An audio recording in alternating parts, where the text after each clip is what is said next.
Manuscrito hallado en una botella por Edgar Allan Poe. Sobre mi país y mi familia tengo poco que decir. Un trato injusto y el paso de los años me han alejado de uno y enojado con la otra. Mi patrimonio me permitió recibir una educación poco común y una inclinación contemplativa permitió que convirtiera en metódicos los conocimientos diligentemente adquiridos en tempranos estudios, pero por sobre todas las cosas me proporcionaba gran placer el estudio de los moralistas alemanes, no por una desatinada admiración a su elocuente locura, sino por la facilidad con que mis rígidos hábitos mentales me permitían detectar sus falsedades. A menudo se me ha reprochado la aridez de mi talento. La falta de imaginación se me ha imputado como un crimen, y el escepticismo de mis opiniones me ha hecho notorio en todo momento. En realidad, temo que una fuerte inclinación por la filosofía haya tenido mi mente con un error muy común en esta época. Hablo de la costumbre de referir sucesos, aun los menos susceptibles de dicha referencia, a los principios de esa disciplina. En definitiva, no creo que nadie haya menos propenso que yo a alejarse de los severos límites de la verdad, dejándose llevar por el fuego fatuo de la superstición. Me ha parecido conveniente sentar esta premisa para que la historia increíble que debo narrar no sea considerada el desvarío de una imaginación desbocada, sino la experiencia auténtica de una mente para quien los ensueños de la fantasía han sido letra muerta y nulidad. Después de muchos años de viajar por el extranjero, en el año 1800 me embarqué en el puerto de Batavia, en la próspera y populosa isla de Java, en un crucero por el archipiélago de las Islas Sonda. Iba en calidad de pasajero, solo inducido por una especie de nerviosa inquietud que me acosaba como un espíritu malévolo. Nuestro hermoso navío, de unas 400 toneladas, había sido construido en Bombay, en madera de teca de Malabar, con remaches de cobre. Transportaba una carga de algodón en rama y aceite. También llevábamos a bordo fibra de corteza de coco, azúcar morena de las islas orientales, manteca clarificada, granos de cacao y algunos cajones de opio. La carga había sido mal distribuida y el barco escoraba. Zarpamos apenas impulsados por una leve brisa, y durante muchos días permanecimos cerca de la costa oriental de Java, sin otro incidente que quebrara la monotonía de nuestro curso que el ocasional encuentro con los pequeños barquitos de 2 mástiles del archipiélago al que nos dirigíamos. Una tarde, apoyado sobre el pasamanos de la borda de la popa, vi hacia el noroeste una nube muy singular y aislada. Era notable, no solo por su color, sino por ser la primera que veíamos desde nuestra partida de Batavia. La observé con atención hasta la puesta del sol, cuando de repente se extendió hacia este y oeste, ciñendo el horizonte con una angosta franja de vapor y adquiriendo la forma de una larga línea de playa. Pronto atrajo mi atención la coloración de un tono rojo oscuro de la luna y la extraña apariencia del mar. Este sufría una rápida transformación y el agua parecía más transparente que de costumbre. Pese a que alcanzaba a ver claramente el fondo, al echar la sonda comprobé que el barco navegaba a 15 brazas de profundidad. Entonces el aire se puso intolerablemente caluroso y cargado de exhalaciones en espiral, similares a las que surgen del hierro al rojo. A medida que fue cayendo la noche, desapareció todo vestigio de brisa, y resultaba imposible concebir una calma mayor. Sobre la toldilla ardía la llama de una vela sin el más imperceptible movimiento, y un largo cabello, sostenido entre dos dedos, colgaba sin que se advirtiera la menor vibración. Sin embargo, el capitán dijo que no percibía indicación alguna de peligro, pero como navegábamos a la deriva en dirección a la costa, ordenó arriar las velas y echar el ancla. No apostó vigías y la tripulación, compuesta en su mayoría por malayos, se tendió deliberadamente sobre la cubierta. Yo bajé, sobrecogido por un mal presentimiento. En verdad, todas las apariencias me advertían la inminencia de un temporal. Transmití mis temores al capitán, pero él no prestó atención a mis palabras y se alejó sin dignarse a responderme. Sin embargo, mi inquietud me impedía dormir, y alrededor de medianoche subí a cubierta. Al apoyar el pie sobre el último peldaño de la escalera de cámara, me sobresaltó un ruido fuerte e intenso, semejante al producido por el giro veloz de la rueda de un molino, y antes de que pudiera averiguar su significado, percibí una vibración en el centro del barco. Instantes después se desplomó sobre nosotros un furioso mar de espuma que, pasando por sobre el puente, barrió la cubierta de proa a popa. La extrema violencia de la ráfaga fue en gran medida la salvación del barco. Aunque totalmente cubierto por el agua, como sus mástiles habían volado por la borda, después de un minuto se enderezó pesadamente. Salió a la superficie y luego de vacilar algunos instantes bajo la presión de la tempestad, se enderezó por fin. Me resultaría imposible explicar qué milagro me salvó de la destrucción. Aturdido por el choque del agua, al volver en mí me encontré estrujado entre el mástil de popa y el timón. Me puse de pie con gran dificultad y al mirar, mareado, a mi alrededor, mi primera impresión fue que nos encontrábamos entre arrecifes. Tan tremendo e inimaginable era el remolino de olas enormes y llenas de espuma en que estábamos sumidos. Instantes después, oí la voz de un anciano sueco que había embarcado poco antes de que el barco zarpara. Lo llamé con todas mis fuerzas y al rato se me acercó tambaleante. No tardamos en descubrir que éramos los únicos sobrevivientes. Con excepción de nosotros, las olas acababan de barrer con todo lo que se hallaba en cubierta. El capitán y los oficiales debían haber muerto mientras dormían, porque los camarotes estaban totalmente anegados. Sin duda era poco lo que podíamos hacer por la seguridad del barco, y nos paralizó la convicción de que no tardaríamos en naufragar.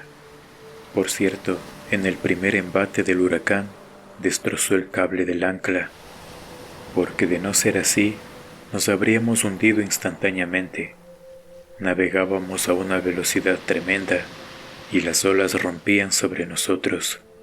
El maderamen de popa estaba hecho añicos, y todo el barco había sufrido gravísimas averías, pero comprobamos con júbilo que las bombas no estaban atascadas y que el lastre no parecía haberse descentrado.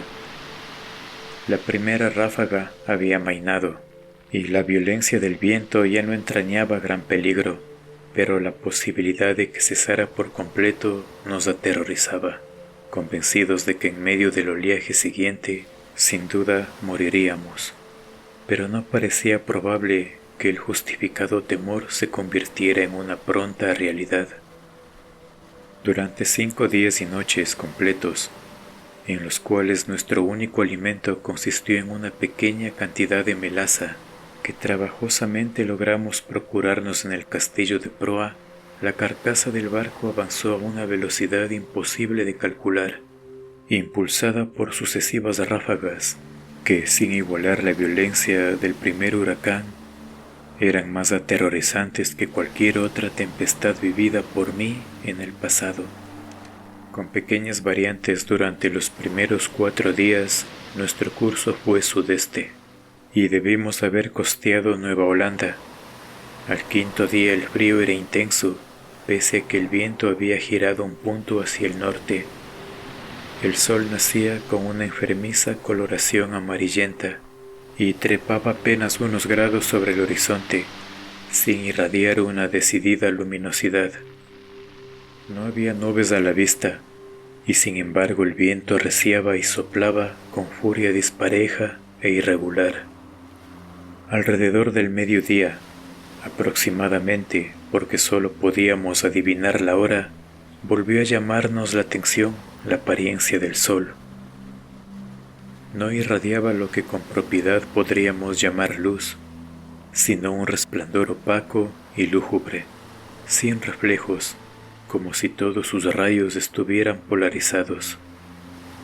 Justo antes de hundirse en el mar turgente, su fuego central se apagó de modo abrupto, como por obra de un poder inexplicable. Quedó solo reducido a un aro plateado y pálido que se sumergía deprisa en el mar insondable. Esperamos en vano la llegada del 6.º día, ese día que para mí no ha llegado y que para el sueco no llegó nunca. A partir de aquel momento quedamos sumidos en una profunda oscuridad, a tal punto que no hubiéramos podido ver un objeto a 20 pasos del barco. La noche eterna continuó envolviéndonos, ni siquiera atenuada por la fosforescencia brillante del mar a la que nos habíamos acostumbrado en los trópicos. También observamos que aunque la tempestad continuaba rugiendo con interminable violencia, ya no conservaba su apariencia habitual de olas ni de espuma con las que antes nos envolvía. A nuestro alrededor todo era espanto, profunda oscuridad y un negro y sofocante desierto de ébano. Un terror supersticioso fue creciendo en el espíritu del viejo sueco, y mi propia alma estaba envuelta en un silencioso asombro. Abandonamos todo intento de atender el barco por considerarlo inútil, y nos aseguramos lo mejor posible a la base del palo de mesana, clavando con amargura la mirada en el océano inmenso. No había manera de calcular el tiempo ni de prever nuestra posición. Sin embargo, teníamos plena conciencia de haber avanzado hacia más al sur que cualquier otro navegante anterior, y nos asombró no encontrar los habituales obstáculos de hielo. Mientras tanto, cada instante amenazaba con ser el último de nuestras vidas. Olas enormes como montañas se precipitaban para abatirnos. El oleaje sobrepasaba todo lo que yo hubiera imaginado, y fue un milagro que no zozobrásemos instantáneamente. Mi acompañante hablaba de la liviandad de nuestro cargamento y me recordaba las excelentes cualidades de nuestro barco. Pero yo no podía menos que sentir la absoluta inutilidad de la esperanza misma, y me preparaba melancólicamente para una muerte que, en mi opinión, nada podía demorar ya más de 1 hora, porque con cada nudo que el barco recorría, el mar negro y tenebroso adquiría más violencia. Por momentos jadeábamos para respirar, elevados a una altura superior a la de los albatros, y otras veces nos mareaba la velocidad de nuestro descenso a un infierno acuoso, donde el aire se estancaba y ningún sonido turbaba el sopor del kraken. Nos encontrábamos en el fondo de uno de esos abismos cuando un repentino grito de mi compañero resonó horriblemente en la noche. «Mire, mire», exclamó chillando junto a mi oído. «Dios Todopoderoso, mire, mire». Mientras hablaba, percibí el resplandor de una luz mortecina y rojiza que recorría los costados del inmenso abismo en que nos encontrábamos, arrojando cierto brillo sobre nuestra cubierta. Al levantar la mirada, contemplé un espectáculo que me heló la sangre. A una altura tremenda, directamente encima de nosotros y al borde mismo del precipicio líquido, flotaba un gigantesco navío de quizá 4000 toneladas. Pese a estar en la cresta de una ola que lo sobrepasaba más de 100 veces en altura, su tamaño excedía el de cualquier otro barco de línea o de la Compañía de Islas Orientales. Su enorme casco era de un negro profundo y sucio, y no lo adornaban los acostumbrados mascarones de los navíos. Una sola hilera de cañones de bronce asomaba por las portañolas abiertas, y sus relucientes superficies reflejaban las luces de innumerables linternas de combate que se balanceaban de un lado al otro de las jarcias. Pero lo que más asombro y estupefacción nos provocó fue que en medio de ese mar sobrenatural y de ese huracán ingobernable navegara con todas las velas desplegadas. Al verlo por primera vez, solo distinguimos su proa, y poco a poco fue alzándose sobre el sombrío y horrible torbellino. Durante un momento de intenso terror, se detuvo sobre el vertiginoso pináculo, como si contemplara su propia sublimidad, y después se estremeció, vaciló y se precipitó sobre nosotros. En ese instante, no sé qué repentino dominio de mí mismo surgió de mi espíritu. A los tropezones retrocedí todo lo que pude hacia la popa, y allí esperé sin temor la catástrofe. Nuestro propio barco había abandonado por fin la lucha y se hundía de proa en el mar. En consecuencia, recibió el impacto de la masa descendente en la parte ya sumergida de su estructura, y el resultado inevitable fue que me vi lanzado con violencia irresistible contra la cubierta del barco desconocido. En el momento en que caí, la nave viró y se inclinó, y supuse que la consiguiente confusión había impedido que la tripulación reparara en mi presencia. Me dirigí sin dificultad y sin ser visto hacia la escotilla principal, que se encontraba parcialmente abierta, y pronto encontré la oportunidad de ocultarme en la bodega. No podría explicar por qué lo hice. Tal vez el principal motivo haya sido la indefinible sensación de temor que desde el primer instante me provocaron los tripulantes de ese navío. No estaba dispuesto a confiarme a personas que a primera vista me producían una vaga extrañeza, duda y aprensión. Por lo tanto, consideré conveniente encontrar un escondite en la bodega. Lo logré moviendo una pequeña porción del armazón, y así me aseguré un refugio conveniente entre las enormes cuadernas del buque. Apenas había completado mi trabajo cuando el sonido de pasos en la bodega me obligó a hacer uso de él. Junto a mi escondite pasó un hombre que avanzaba con pasos débiles y andar inseguro. No alcancé a verle el rostro, pero tuve oportunidad de observar su apariencia general. Todo en él denotaba poca firmeza y una avanzada edad. Bajo el peso de los años le temblaban las rodillas y su cuerpo parecía agobiado por una gran carga. Murmuraba en voz baja, como hablando consigo mismo.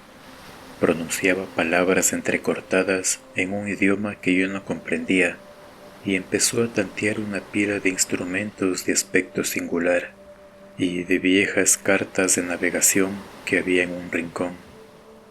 Su actitud era una extraña mezcla de la terquedad de la segunda infancia y la solemne dignidad de un dios. Por fin, subió nuevamente a cubierta y no lo volví a ver. Un nuevo sentimiento que no puedo definir se ha posesionado de mi alma. Es una sensación que no admite análisis, frente a la cual las experiencias de épocas pasadas resultan inadecuadas, y cuya clave, me temo, no me será ofrecida por el futuro. Para una mente como la mía, esta última consideración es una tortura. Sé que nunca me daré por satisfecho con respecto a la naturaleza de mis conceptos, y sin embargo, no debe asombrarme que esos conceptos sean indefinidos, puesto que tiene su origen en fuentes totalmente nuevas. Un nuevo sentido, una nueva entidad se incorpora a mi alma. Hace ya mucho tiempo que recorrí la cubierta de este barco terrible, y creo que los rayos de mi destino se están concentrando en un foco. Qué hombres incomprensibles, envueltos en meditaciones cuya especie no alcanzo a adivinar, pasan a mi lado sin percibir mi presencia. Ocultarme sería una locura, porque esta gente no quiere ver. Hace pocos minutos pasé directamente frente a los ojos del segundo oficial. No hace mucho que me aventuré a entrar a la cabina privada del capitán, donde tomé los elementos con que ahora escribo y he escrito lo anterior. De vez en cuando continuaré escribiendo este diario. Es posible que no pueda encontrar la oportunidad de darlo a conocer al mundo, pero trataré de lograrlo. A último momento, introduciré el mensaje en una botella y la arrojaré al mar. Ha ocurrido un incidente que me proporciona nuevos motivos de meditación. Ocurren estas cosas por fuerza de un azar sin gobierno. Me había aventurado a cubierta, donde estaba tendido sin llamar la atención, entre una pila de flechaduras y viejas velas, en el fondo de una balandra.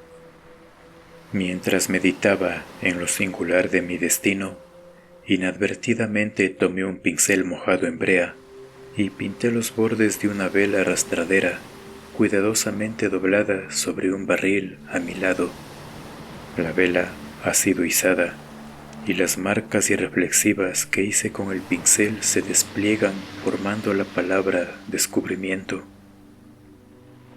Últimamente he hecho muchas observaciones sobre la estructura del navío. Aunque bien armado, no creo que sea un barco de guerra. Sus jarcias, construcción y equipo en general contradicen una suposición semejante. Alcanzo a percibir con facilidad lo que el navío no es, pero me temo no poder afirmar lo que es. Ignoro por qué, pero al observar su extraño modelo y la forma singular de sus mástiles, su enorme tamaño y su excesivo velamen, su proa severamente sencilla y su popa anticuada, de repente cruza por mi mente una sensación de cosas familiares, y con esas sombras imprecisas del recuerdo siempre se mezcla la memoria de viejas crónicas extranjeras y de épocas remotas. He estado revisando el maderamen de la nave. Ha sido construida con un material que me resulta desconocido. Las características peculiares de la madera me dan la impresión de que no es apropiada para el propósito al que fue aplicada. Me refiero a su extrema porosidad, independientemente considerada de los daños ocasionados por los gusanos, que son una consecuencia de navegar por estos mares y de la podredumbre provocada por los años. Tal vez la mía parezca una observación excesivamente insólita, pero esta madera posee todas las características del roble español. En el caso de que el roble español fuera dilatado por medios artificiales. Al leer la frase anterior, viene a mi memoria el adagio de un viejo lobo de mar holandés, que repetía siempre que alguien ponía en duda su veracidad. Tan seguro es como que hay un mar donde el barco mismo crece en tamaño, como el cuerpo viviente del marino. Hace una hora tuve la osadía de mezclarme con un grupo de tripulantes. No me prestaron la menor atención, y aunque estaba parado en medio de todos ellos, parecían absolutamente ignorantes de mi presencia, lo mismo que el primero que vi en la bodega. Todos daban señales de tener una edad avanzada. Les temblaban las rodillas achacosas, la decrepitud les inclinaba los hombros, el viento estremecía sus pieles arrugadas, sus voces eran bajas, trémulas y quebradas, En sus ojos brillaba el lagrimeo de la vejez, y la tempestad agitaba terriblemente sus cabellos grises.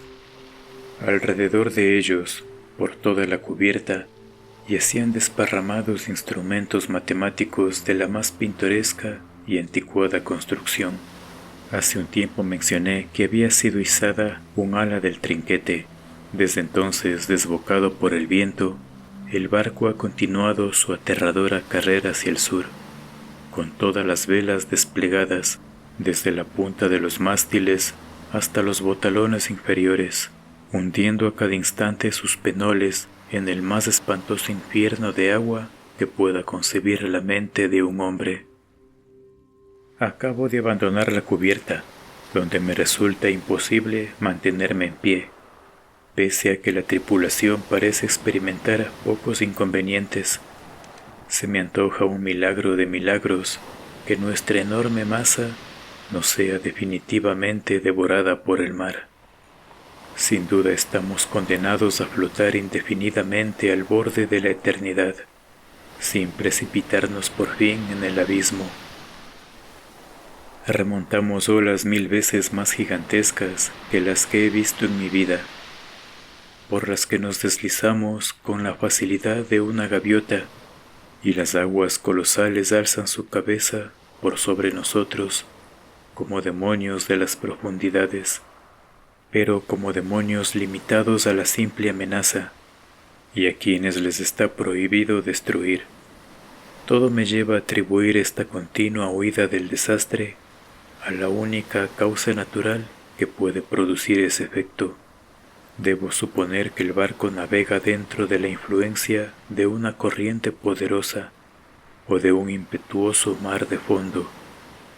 He visto al capitán cara a cara en su propia cabina, pero, tal como esperaba, no me prestó la menor atención, aunque para un observador casual no haya en su apariencia nada que puede diferenciarlo en más o menos de un hombre común. Al asombro con que lo contemplé, se mezcló un sentimiento de incontenible reverencia y respeto. Tiene aproximadamente mi estatura, es decir, 5 pies y 8 pulgadas. Su cuerpo es sólido y bien proporcionado, ni robusto ni particularmente notable en ningún sentido. Pero es la singularidad de la expresión que reina en su rostro. Es la intensa, la maravillosa, la emocionada evidencia de una vejez tan absoluta, tan extrema, lo que excita en mi espíritu una sensación, un sentimiento inefable. Su frente, aunque poco arrugada, parece soportar el sello de una miríada de años. Sus cabellos grises son una historia del pasado, y sus ojos, aún más grises, son sibilas del futuro. El piso de la cabina estaba cubierto de extraños pliegos de papel, unidos entre sí por broches de hierro, y de arruinados instrumentos científicos, y obsoletas cartas de navegación en desuso. Con la cabeza apoyada en las manos, el capitán contemplaba con mirada inquieta un papel que supuse sería una concesión y que, en todo caso, llevaba la firma de un monarca. Murmuraba para sí, igual que el primer tripulante a quien vi en la bodega, sílabas obstinadas de un idioma extranjero, y aunque se encontraba muy cerca de mí, su voz parecía llegar a mis oídos desde una milla de distancia. El barco y todo su contenido está impregnado por el espíritu de la vejez. Los tripulantes se deslizan de aquí para allá como fantasmas de siglos ya enterrados. Sus miradas reflejan inquietud y ansiedad, y cuando el extraño resplandor de las linternas de combate iluminan sus dedos, siento lo que no he sentido nunca, pese a haber comerciado la vida entera en antigüedades y absorbido las sombras de columnas caídas en Baalbek, en Tadmor y en Persépolis, hasta que mi propia alma se convirtió en una ruina. Al mirar a mi alrededor, me avergüenzan mis anteriores aprensiones. Si temblé ante la ráfaga que nos ha perseguido hasta ahora, ¿Cómo no horrorizarme ante un asalto de viento y mar, para los cuales las palabras tornado y temporal resultan triviales e ineficaces? En la vecindad inmediata del navío reina la negrura de la noche entera y un caos de agua sin espuma, pero aproximadamente a 1 legua a cada lado de nosotros alcanzan a verse, oscuramente y a intervalos, imponentes murallas de hielo que se alzan hacia el cielo desolado y que parecen las paredes del universo. Como imaginaba, el barco sin duda está en una corriente, si así se puede llamar con propiedad, a una marea que aullando y chillando entre las blancas paredes de hielo se precipita hacia el sur con la velocidad de una catarata. Presumo que es absolutamente imposible concebir el horror de mis sensaciones. Sin embargo, la curiosidad por penetrar en los misterios de estas regiones horribles predomina sobre mi desesperación y me reconciliará con la más odiosa apariencia de la muerte. Es evidente que nos precipitamos hacia algún conocimiento apasionante, un secreto imposible de compartir, cuyo descubrimiento lleva en sí la destrucción. Tal vez esta corriente nos conduzca hacia el mismo Polo Sur. Debo confesar que una suposición en apariencia tan extravagante tiene todas las posibilidades a su favor. La tripulación recorre la cubierta con pasos inquietos y trémulos, pero en sus semblantes la ansiedad de la esperanza supera a la apatía de la desesperación. Mientras tanto, seguimos navegando con viento de popa, y como llevamos todas las velas desplegadas, por momentos el barco se eleva por sobre el mar. Oh, horror de horrores, de repente el hielo se abre a derecha e izquierda, y giramos vertiginosamente en inmensos círculos concéntricos, rodeando una y otra vez los bordes de un gigantesco anfiteatro, el ápice de cuyas paredes se pierde en la oscuridad y la distancia. Pero me queda poco tiempo para meditar en mi destino. Los círculos se estrechan con rapidez. Nos precipitamos furiosamente en la vorágine, y entre el rugir, el aullar y el atronar del océano y de la tempestad, el barco trepita. Oh Dios, y se hunde.